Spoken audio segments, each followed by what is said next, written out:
le 82 qu'on a créé la radio. C'était à la Galette, Moulin de la Galette, non, à l'époque. Ah oui, il y a toujours notre antenne devant la petite qui reste. Je ne sais pas qui c'est qui l'utilise maintenant, mais elle est très très grande. C'est le Pampelou de Sabiron d'ici. Ah oui, mais non, nous sommes sur la grosse antenne, celle de l'État. Ah, oui. C'est pour ça que vous allez quand même assez loin au niveau écoute. Mais nous, on a 9 départements. Ouais, et avec maintenant que nous avons augmenté la puissance, depuis le 15 décembre, on a jusqu'au nord du 60 sans problème. Ah oui. Dites-moi, ça a commencé comment? C'est au moment des radios libres ici en France, dans la bande FM? Oui, donc là, comment ça a commencé? Je faisais partie du conseil d'administration du lycée d'Anguin. Oui. À l'époque, c'était un des meilleurs lycées de l'Île-de-France. Et après, comme il y a eu la loi, donc on pouvait se présenter pour demander la radio. Et il y a les élèves qui sont venus en groupe, ils sont rentrés dans la salle quand on était en réunion. Nous voulons une radio.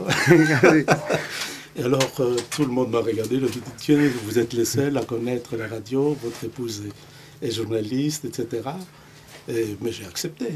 Qu'est-ce qu'on avait comme chance? Il y avait 2000 dossiers. Mais c'était la seule qui a été créée à ce moment-là ici en Anguin, ou il y a plusieurs qui sont créées? Non, en Anguin, il y en avait une seule. Sur le département, il y a eu 5 ou 6. Ah, pas plus que ça, oui. Maintenant, on est 3. Oui, parce qu'au Portugal, quand il y a eu la piraterie, on va dire ça comme ça, c'est chaque village avait sa radio à un moment donné dans les années 80. Oui, 80, ouais. C'était... Non, et aujourd'hui, c'est toujours une radio associative. Oui, oui, absolument. Et ça va économiquement, c'est facile à se maintenir. Il y a des aides du gouvernement. C'est très difficile, très facile. On a besoin d'argent, c'est tout. Bien sûr, pour payer. Mais ça vient d'où? Des aides, de la publicité? Vous faites la publicité? Oui, nous avons quand même des subventions qui viennent de l'État. Bien que là, maintenant, on a des difficultés parce que dès qu'on dépasse un certain budget, les 200 000 annuels, l'aide tombe à 10 000 au lieu de 60. Ah, ça veut dire qu'on ne peut pas chiffrer au-delà d'un certain montant, sinon on perd tout, quoi. On perd tout. C'est comme les allocations familiales. Ah bon, c'est comme ça aussi? J'ai entendu parler. Voilà ce qui nous arrive. Donc, il y a des années où nous arrivons à voir le total, et d'autres années, donc une année, on n'a rien eu. Il y a 2 ans, on n'a rien eu du tout. Mais il y a quand même d'autres, il y avait les fondations sociales, etc., qui nous donnent des subventions. Il y a la ville d'Anguin maintenant, depuis quelques années, qui nous donne une bonne subvention. Mais il y a d'autres villes aussi, 4 ou 5 là autour, qui nous aident, autour aussi dans le 93. Parce qu'on n'est pas une radio du 95, on est une radio d'Île-de-France. Et la publicité, c'est 0 ici, non? Non, on peut aller jusqu'à 20%. 20% de la facturation globale, oui. D'accord, du montant de fonctionnement de la radio. Voilà, exactement. D'accord, donc, vous donner un exemple. Donc, si on dépasse les 200 000, on peut 200 000 euros? Oui, par exemple, 200 000 en budget. D'accord. Donc, nous sommes à 250 à peu près. On devrait avoir pour 50 000 de publicité comme permise. 20%. Ah, d'accord, d'accord. Et nous sommes à... Joachim peut vous dire, là, autour de 7 000. Il faut ouvrir plus en portugais, ils sont très demandeurs. Il faut que je commence un tout petit peu à les... Je pense, il faut élargir les horaires et vous allez voir, ça tombera.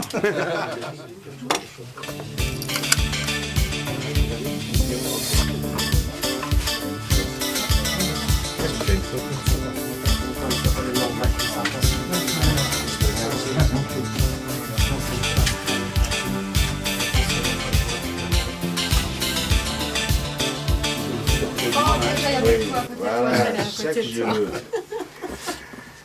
Donc on va passer à l'entrée de radiovexin.free.fr de la médaille de méritation de Ajax. Pour moi, c'est la médaille d'honneur. Parce que pendant 25 ans que la communauté portugaise est chez vous. Chez vous. Tu étais chez toi, nous on est chez toi. Donc c'est comme une famille. Et donc j'ai l'honneur que ce soit Monsieur le Comte Pedro Monteiro, je te la donne, je te la rends. Donc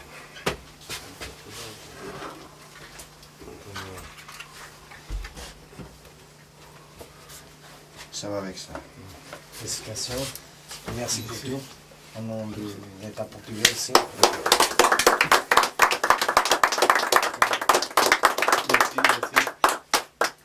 Une déclaration sur M. Parent, s'il vous plaît. Sur M. Parent. Oui. Je ne sais pas si elle va être vraiment positive ou négative, mais enfin...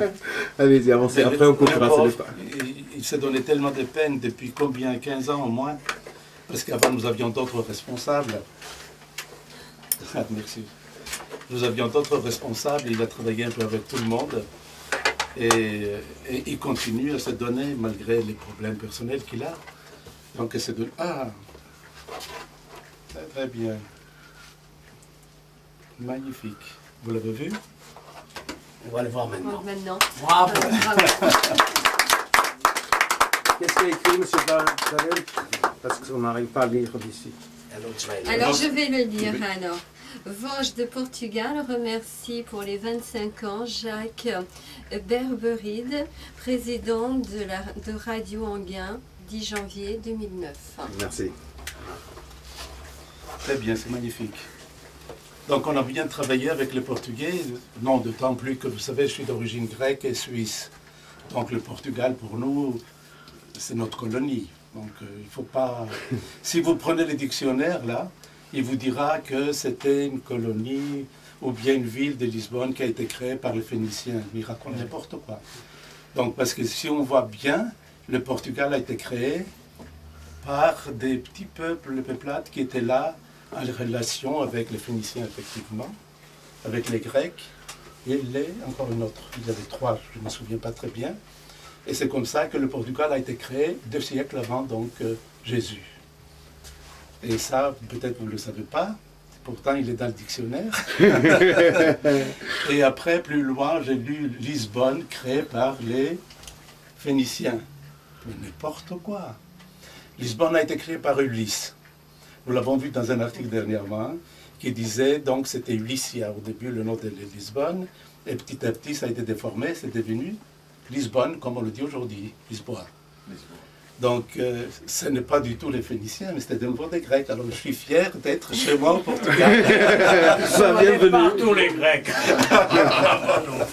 Ah ben... On va continuer, parce que je ne pouvais pas oublier surtout quelqu'un qui a démarré les émissions en 83 avec Radio Anguin, qui avait un côté fille trop petite, c'est Tino. Je veux bien que ce soit aussi monsieur le consul Pedro Montero, chez l'offre.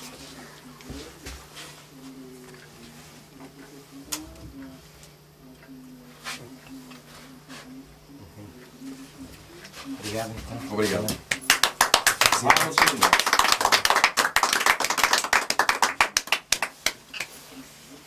Ça me fait chaud au cœur parce que bon, ça fait 25 ans à l'arrière. C'est vrai que quand j'ai entré cette porte et j'ai connu la famille Radio Anguin, la famille à l'époque pour dans le même pays.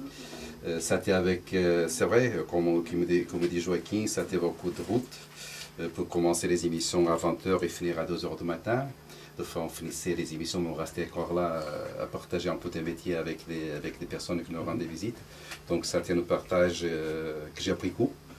Et voilà, donc ça fait plaisir parce que c'est 25 ans et je continue encore à faire de la radio parce que c'est grâce à la famille de Radio Anguin qui m'a donné la force et le courage de le faire. Merci.